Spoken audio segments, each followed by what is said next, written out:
Hello friends, this is Pinky. Welcome to logical thinking. I hope आप सब अच्छे होंगे, मस्त होंगे, तंदुरुस्त होंगे। आज का हमारा टॉपिक है वर्णमाला। वर्णमाला से मैंने आपको पहले भी करा दिया है, बट वो मेरे हैंड रिटन नोट्स थे, वो हर किसी को समझ में नहीं आ रहे थे, इसलिए मैं आपको वर्णमाला पे फिर से वीडियो बना के दे रही हूँ। इसमें से आपका एक क्वेश्चन मिस नहीं होगा, ये मेरी गारंटी है। आप सिर्फ एक टॉपिक कर लो मेरा कोई भी उठा के हिंदी का, और आप उस पर क्वेश्चन लगा के देखना, आपका एक क्वेश्चन बाहर से नहीं जाएगा। इतनी अच्छा कंटेंट है मेरा हिंदी का, और साथ में मैथ का भी, और मैं साइकोलॉजी का भी वैसे ही कराने की कोशिश कर रही हूँ। ओके, बिना टाइम वेस्ट करते हुए हम अपना टॉपिक स्टार्ट करते हैं। वर्णमाला।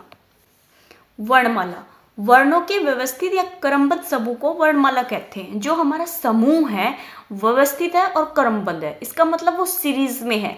ए के बाद आ आएगा, ई आएगा, छोटी ई, फिर बड़ी ई, फिर छोटा ऊ, फिर बड़ा ऊ, मतलब एक क्रम है। ऐसे नहीं ए के बाद सीधा ऊ आ गया, नहीं, एक क्रम है इसका।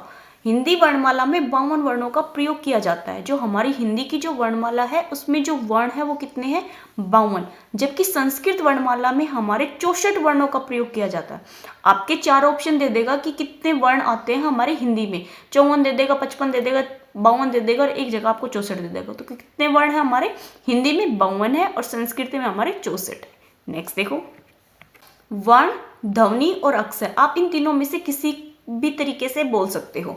जिनके टुकड़े ना हो सके उसे वर्ण या ध्वनि कह सकते। मतलब ये सबसे छोटा रूप है आपका वर्ण, जिसे नष्ट या कम ना किया जा सके। मतलब इससे ज्यादा हम उसको कम नहीं कर सकते, उसको नष्ट नहीं कर सकते। ये हमारा लास्ट है किसी चीज को नष्ट करने का। नोट क्या दे रखा आपको? वर्णों के मौखिक रूप को अक्षर कहते हैं। ये दोनों ही लाइन है ना, ये बहुत ज़्यादा इंपॉर्टेंट है और हर साल आपके एग्जाम में पूछी जाती है। एस्टेट में ही नहीं, ये हर एग्जाम में आती है। क्या है? वर्णों के जो मौखिक रूप है ना, वर्ण का मौखिक रूप, उसको तो कहते हैं अक्षर। ये सिर्फ ये लाइन आती है, वर्ण के मौखिक रूप को अक्षर कहते हैं। या आपको फिल इन द ब्लैंक्स दे देगा और बोलेगा वर्ण के खालिस्तान रूप को अक्षर कहते हैं। तो किसको कहते हैं? मौखिक रूप को। ध्वनि का लिखित रूप क्या कहलाता है? आपका वर्ण कहलाता है। ध्वनि का जो लिखित रूप है वो आपका वर्ण कहलाता है, और जो मौखिक रूप है किसका? वर्ण का, वो हमारा अक्षर कहलाता है। दोनों को ध्यान रखना है बहुत अच्छे से। नेक्स्ट देखो, भाषा या वाक्य की लघुत्तम इकाई क्या है? आपसे ये क्वेश्चन भी आ जाता है कि भाषा और वाक्य की लघुत्तम इकाई क्या है? ध्वनि है, वर्ण है, अक्षर है, शब्द है। अगर आपको जो क्वेश्चन है उसमें अगर ध्वनि मिले तो सबसे पहले हमें टिक करना है ध्वनि को। ध्वनि ना मिले फिर उसको वर्ण को करना है। ओके, आपको अगर ध्वनि ऑप्शन दोनों में दे रखो तो आपको सबसे पहले ध्वनि को टिक करना है। नेक्स्ट देखो, भाषा या वाक्य की सार्थक इकाई क्या है? हमारी शब्द। ये चीज़ें आपको ध्यान रखनी है। जितने भी दे रखे हैं ना मैंने 4 पॉइंट, और पीछे जो नोट्स बताए वो बहुत ज़्यादा इंपॉर्टेंट है, उन्हीं में से क्वेश्चन आ जाता है आपका। भाषा की वृत्तम, वृहत्तम, ये क्या आएगा? वृहत्तम।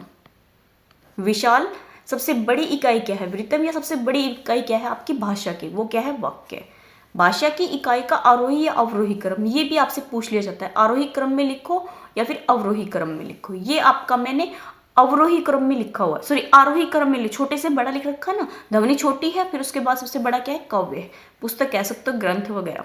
ठीक है, तो हमारा क्या है? ये आरोही है, अवरोही नहीं, आरोही है। ये है आरोही। ध्वनि, फिर वर्ण, फिर अक्षर, फिर शब्दांश, फिर पद बंद आएगा, फिर वाक्य, वाक्यांश। ये तीनों ही चीज एक है। वाक्य, अनुच्छेद, अध्याय, पुस्तक, ये आपके चारों ही चीज से सेम है। पुस्तक भी कह सकते हो, ग्रंथ भी, रचना भी और काव्य भी। नेक्स्ट देखो, आपकी इतनी गारंटी है अगर आपने मेरी हिंदी की है, ये मेरा खुद का एक्सपीरियंस है, आपका एक क्वेश्चन बाहर से नहीं आएगा। अगर आप बहुत अच्छे से कर रहे हो जो मैं करा रही हूँ। सिर्फ नोट्स बनाने हैं और एक बार उसको रिवाइज करना है, और उस पर आपको जो क्वेश्चन है वो लगा के देखने हैं, आपका पक्का हो जाएगा। वर्ण के भेद, हमारे वर्ण के कितने भेद होते हैं? 3 भेद होते हैं, स्वर, व्यंजन और अयोगवाह। अब हम इनके अलग अलग देखेंगे एक एक को। आज हम सिर्फ स्वर को करेंगे, नेक्स्ट जो क्लास कराऊंगी मैं आपको उसमें आपको व्यंजन भी कराऊंगी और अयोगवाह भी कराऊंगी। उसके बाद भी हमारे अघोष अघोष भी बचते हैं। फिर उसके बाद जो कंठस्थ आते हैं ना, जो कंठ से बोले जाते हैं, जो मूर्धन्य से बोले, उच्चारण स्थान जो होते हैं, वो भी मैं कराऊंगी। वो मैं अलग अलग वीडियो में कराऊंगी। मैंने जो लास्ट, जो सबसे पहले वीडियो डाली थी, मैंने आपको वर्ण सब सारे एक साथ ही करा दिए थे। वो काफ़ी लॉन्ग वीडियो हो गई थी। अब मैं आपको शॉर्ट में कराऊंगी और समझा के कराऊंगी और भी अच्छे तरीके से।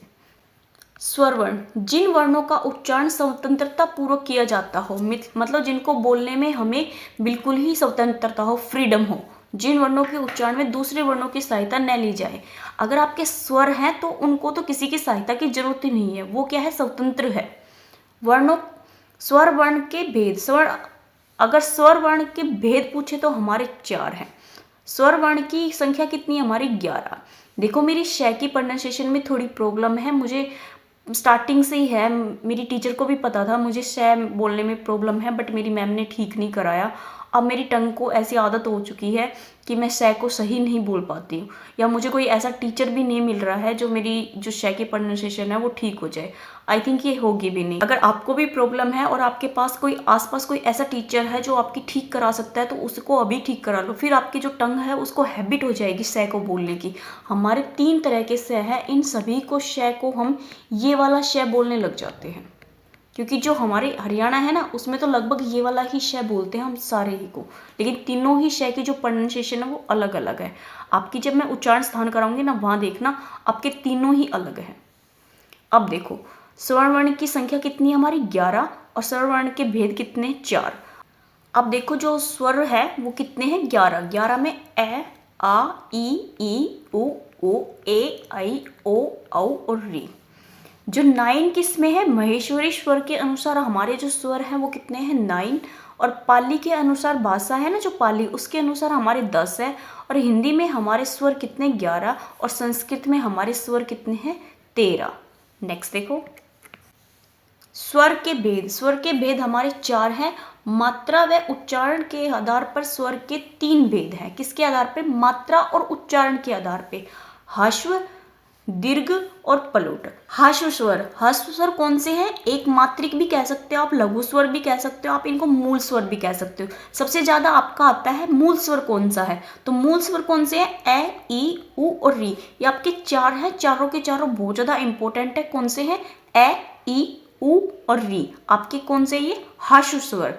नेक्स्ट आता है हमारा दीर्घ स्वर। जो आपके दीर्घ स्वर है उनको द्विमात्रिक, बड़े स्वर, संधि और संयुक्त भी स्वर भी कह सकते हो। संयुक्त इसलिए कह सकते हो क्योंकि 2 शब्द 2 वर्णों से मिलके बना होता है। संधि हम इसलिए कह सकते हैं कि दो है ना, 2 चीजों को जब जोड़ोगे तो आपका एक बनेगा। संधि का मतलब होता है समझौता या आपका जोड़ वगैरह। अब देखो आ से क्या, आ किससे बनता है, ए प्लस ए से। ई किससे बनती है, बड़ी ई छोटी ई से, बड़ा ऊ, छोटा ऊ और छोटे ऊ से। जो आपके आ, ई, ऊ है इनको सहजातीय स्वर भी कहते हैं। कई बार आपका क्वेश्चन यही आ जाता है कि सहजातीय स्वर हमारे कौन से हैं, तो आ, ई, ऊ है। या आपसे पूछ लेगा कि सहजातीय स्वर इनमें से कौन सा नहीं है, आपको इसमें से एक दे दिया, छोटा ऊ, तो आपका कौन सा नहीं है, छोटा ऊ आपका सहजातीय स्वर नहीं है। अब देखो ए, आई, ओ और औ, ये हमारा विजातीय या विषम जातीय स्वर कहलाते हैं। कौन से हैं हमारे, विजातीय या विषम जातीय। ये भी हमारे 2 शब्दों से मिले। विषम किस लिए है, एक तो ए है और साथ में क्या है आपका ई, दोनों ही अलग है। और इनमें ये दोनों ही क्या है, सेम है, इनकी सेम जाति है, बट इनकी यहाँ पे क्या है, अलग जातियां है, इसलिए ये विषम जातीय है। ओके, नेक्स्ट देखो, नेक्स्ट हमारा आता है पलुट स्वर। अब देखो इसको क्या कहते हैं, त्रिमात्रिक विशाल स्वर या पवित्र स्वर। ओम हमारा पवित्र है इसलिए हम इसको क्या कह सकते हैं, पवित्र स्वर। ह्रस्व स्वर कितने होते हैं हमारे, 4, और दीर्घ कितने होते हैं, 7। अगर पलुट स्वर पूछे तो हमारा 1 होता है। अब इसमें भी जो मूल स्वर है, मूल स्वर ह्रस्व स्वर एक ही बात है, कितने होते हैं, 4। सहजातीय हमारे 3 है, विजातीय हमारे 4 है, टोटल हमारे 11। तो हमारे स्वर कितने होंगे, 11। नेक्स्ट देखो जीवा या जीव की आकृति या संरचना के आधार पर स्वर के भेद कितने हैं, 3। किसके आधार पे हैं, जीव के आधार पे हमारे कितने भेद हैं इसके, 3। अनुस्वर और मध्य स्वर और पश्च स्वर। ये अग्र स्वर आएगा, गलती से अनुस्वर लिख दिया, ये अग्र स्वर आएगा। ओके, अग्र स्वर कौन से, हमारा ई, छोटी ई, बड़ी ई, ए, आई और री, ये हमारे किसके हैं, अग्र स्वर के। ये आपको याद होने चाहिए, तभी जाके आप क्वेश्चन कर पाओगे, वरना नहीं कर पाओगे। अगर आपको ये पता है कि स्वर होते हैं बट आपको यही नहीं पता अगर स्वर कौन से हैं, तो आप कैसे करोगे, क्वेश्चन तो आपको इसी टाइप से मिलते हैं, तो आपको ये सारे याद होने चाहिए। मध्य स्वर में आपका सिर्फ ए आता है, और पश्च स्वर में क्या आता है, ऊ, छोटा ऊ, बड़ा ऊ, ओ, ये एक मात्रा आएगी, इसमें दो मात्रा नहीं आएगी। टाइपिंग में है ना, करते करते एक करेंगे लेकिन वो दो हो जाएगी और हमें ध्यान नहीं रहता कि हमारी दो हो गई है। तो क्या है ये ओ और ये आओ और ये क्या है आ। ओके, अब आपको याद करने का तरीका बताती हूँ। आप देखो जैसे इसमें है पश्य स्वर में, पश्य स्वर में जो है ना हमारा ऊब आएगा सब में, ये वाली जो 3 है ना ये बन रहा है इसमें, तो ये ध्यान रखना ये हमारे पश्य स्वर में आएगा। मध्य स्वर का सिर्फ ए है, ये आपको अलग से ध्यान रखना है कि मध्य स्वर हमारा बीच का है, तो स्टार्टिंग का जो नंबर है, स्टार्टिंग का जो स्वर है वो हमारा किसका है, मध्य स्वर का। उसके बाद सारे हमारे अग्र स्वर के आ जाएंगे। ये आपकी एक ट्रिक है, इसमें अगर ऊ की शेप बन रही है तो वो सारे आपके पश्य स्वर है। नेक्स्ट देखो, ओष्ठाकृति या ओठ की संरचना के आधार पर स्वर के भेद कितने हैं, 2।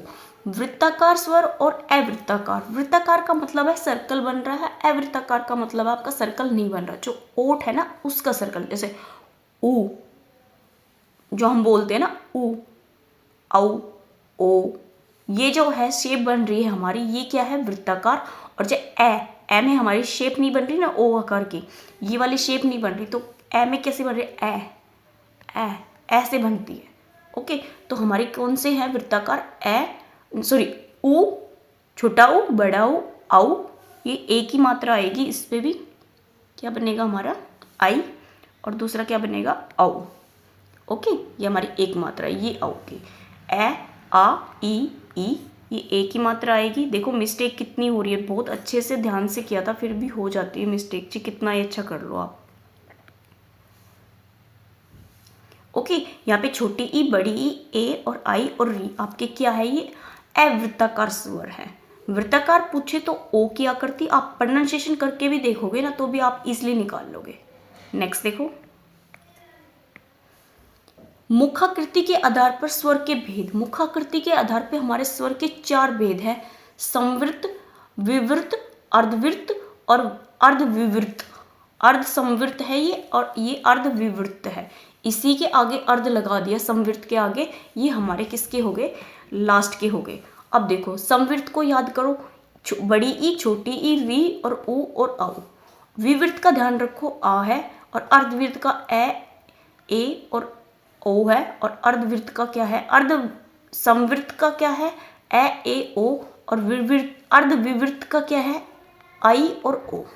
याद रखने की ट्रिक क्या है, आप पहले विवृत्त को याद रखो, आपका क्या आएगा आ आएगा, फिर उसके बाद इसी से आपका किसका ध्यान रखना है, अर्धवृत्त का ध्यान रखना। अर्धवृत्त में ए है तो इस पे हमने 2 मात्रा लगा देनी है, ये किसका बनेगा अर्धविवृत्त, और आपका ये ध्यान रखना है। ओके, अब देखो इसके बाद आप संवृत्त का रख सकते हो या फिर आप अर्ध संवृत्त का, इन दोनों में से आप एक याद रख लो। ये तो आपको ट्रिक है, अगर एक बार माइंड में हो गया क्लिक, उसके बाद बार बार ध्यान रखने की जरूरत नहीं पड़ेगी। ओके, आज की जो क्लास है इसमें मैंने आपको सिर्फ स्वर ही कराए हैं, नेक्स्ट क्लास में मैं व्यंजन और अयोगवाह करा दूंगी। आई होप आपको ये समझ आ रहे हो तो प्लीज़ लाइक कीजिए, सब्सक्राइब कीजिए और मेरे साथ कीजिए। मैं आपको बार बार एक ही बात कह रही हूँ, आप मेरे कंटेंट को सिर्फ एक बार करो, उसके बाद उसको रिवाइज करो और क्वेश्चन लगा के देखो, आपको 100% रिजल्ट मिलेगा। ओके, अभी जैसे जैसे टाइम जा रहा है आपका नवंबर स्टार्ट होगा, मिड नवंबर में ही मैं आपको प्रीवियस ईयर कराने स्टार्ट कर दूंगी। ओके, अगर वीडियो पसंद आए तो लाइक और सब्सक्राइब कीजिए और मेरे साथ जुड़िए। Thank you.